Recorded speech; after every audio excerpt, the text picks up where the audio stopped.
Maggi वगैरह में food safety and standard authority of India ने क्या किया था, मैगी पर रोक लगा दी क्योंकि उसमें 4% लेड पाया गया था। 4% हम लोग के यहाँ इतने गर्म टेम्परेचर पे सरवाइव नहीं कर पाएंगे लोग, वहाँ पर डिप्रेशन में जा रहे हैं, टेंशन में रह रहे हैं, नींद नहीं आ रहा है।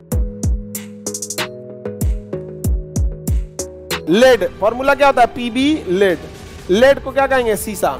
सीसा प्रदूषण से क्या होता है, तो सीसा प्रदूषण से हमारा ब्रेन, तंत्रिका प्रदूषित होती है। क्या प्रदूषित होती है, तंत्रिका प्रदूषित होती है। लेकिन थोड़ा मोड़ा शीशा हम पचा सकते हैं, हल्का सा 1-8% शीशा पचा सकते हैं। इसलिए भोजन वगैरह में कुछ जैसे मैगी वगैरह में 1-1.5% लेड रहता है तो चलता है, क्रिस्पी बनाता है, कुरकुरा कर कर कर कर जो करता है, कर कर आवाज करेगा वहां पे, तो उसमें हल्का लेड रहेगा तो चलेगा। लेकिन आज से 6 साल पहले सुप्रीम कोर्ट ने food safety and standard authority of India ने क्या किया था, मैगी पर रोक लगा दी क्योंकि उसमें 4% लेड पाया गया था।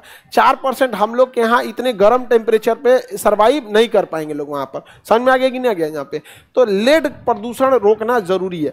लेकिन भोजन में लेड उतना नहीं रहता और वो ईडेबल लेड होता है, लेकिन पेट्रोलियम में लेड मिलाया जाता है। रीजन समझिए, जब इंजन में पिस्टन ऊपर नीचे घूमता है ना, तो उससे इंजन में घिसावट आती है। उस घिसावट को कम करने के लिए पेट्रोल में टेट्रा इथाइल लेड मिला देते हैं। टेट्रा इथाइल लेड, हाँ, टेट्रा इथाइल लेड ये किस में मिला दिया जाता था, पेट्रोल में।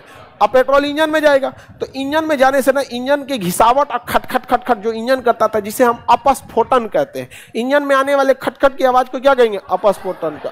क्या कहेंगे, अपस्फोटन। कोई दिक्कत बाबू?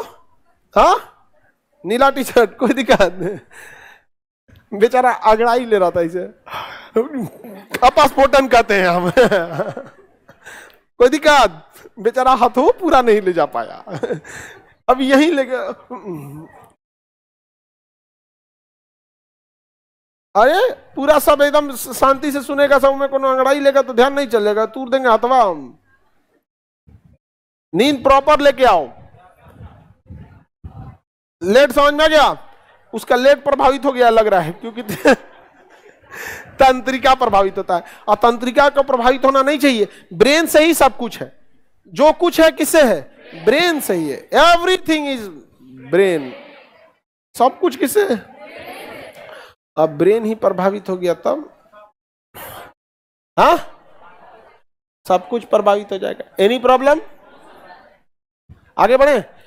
अब पेट्रोलियम में जब हम ये मिलाएंगे इंजन बचाने के लिए, तो वो इंजन तो बचा लेगा, लेकिन जब वो धुआं निकलेगा तो धुआं में टेट्रा इथाइल लेड, और लेड को ही फॉर्मूला पीबी यानी सीसा होता है। तो गाड़ियों के धुआं से हवा में क्या मिल जाएगा, सीसा, और वो रूप ले लेगा एरोसोल का। किसका रूप लेगा, एरोसोल। हवा में उड़ रहे धूल कण को क्या कहेंगे, एरोसोल।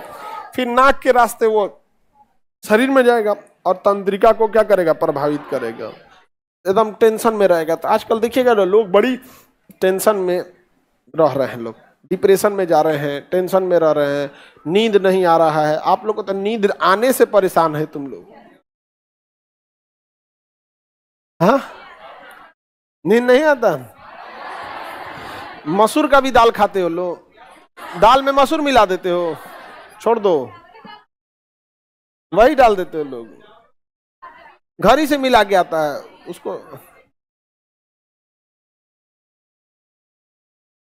उसको मत मिलाओ, केवल अरहर वाला ले लो, अरहर या चना, चना दाल मिला लो, अरहर मिला लो, ठीक है। देखो, जितना ज्यादा आपके शरीर में पचने में टाइम लगेगा उतना नींद आएगा, जितना पचने में टाइम लगेगा उतना नींद आएगा। मूंग का दाल जल्दी पच जाता है, उसको मूंग का दाल खाएंगे तो उसको मेहनत नहीं लगेगा। इसलिए जब शरीर बीमार रहता है, डॉक्टर कहता है मूंग के दाल का खिचड़ी खाओ, क्योंकि उसको पचाने में ना क्या होगा, टाइम नहीं लगेगा। सारा ध्यान किस पे चल जाएगा, पेट पे, पचाने में। तो ब्रेन कहेगा कि हमको तब रेस्ट दो। तो आप लोग ऐसा चीज खाइएगा जिसको पचाने में टाइम लगे, एनर्जी ज्यादा हो यहाँ पे। बस वही क्या, ब्रेन चावल खाएंगे, चावल इतना ज्यादा हाई कार्बोहाइड्रेट होता है चावल में ना, सारा उसी को पचाने में ध्यान चल जाता है। मीठा ज्यादा रहता है, तो इसे तो चावल खा लीजिए, ज्यादा मीठा खा लीजिए, नींद आने लगा। तो टेट्रा इथाइल लेड पेट्रोल में मिलाना चाहिए कि नहीं? तो सरकार ने रोक लगा दिया, कहा कि तुम्हारा इंजन खराब तो खराब, गाड़ी का इंजन खराब तो खराब, दिमाग खराब नहीं होना चाहिए। तो गाड़ियों में मिलने वाला टेट्रा इथाइल लेड पर सरकार ने क्या कर दिया, रोक लगा। अब पेट्रोल पंप पे लिखा रहता है शीशा रहित तेल, शीशा रहित तेल, मतलब लेड नहीं मिला है। नहीं तो पहले लेड मिला देता था, गाड़ी के इंजन के चक्कर में आदमी का इंजन खराब कर देता था, नहीं समझे, इंसान चिड़चिड़ा होने लगा था। अभी भी देखिएगा जो बहुत ज्यादा प्रदूषण धूल धक्कड़ वाले एरिया में रहते हैं लोग ना, बहुत ज्यादा चिड़चिड़ा होने लगते हैं। वो बेचारा क्या करेगा, आके घर में बाल बच्चों को 4 को सुना देगा, पत्नी को सुना देगा। पत्नी फाउंडेशन कोर्स की नहीं है, हाँ? तो कोई 2 आदमी सुना दीजिएगा तो उसका सोल्यूशन नहीं ना है।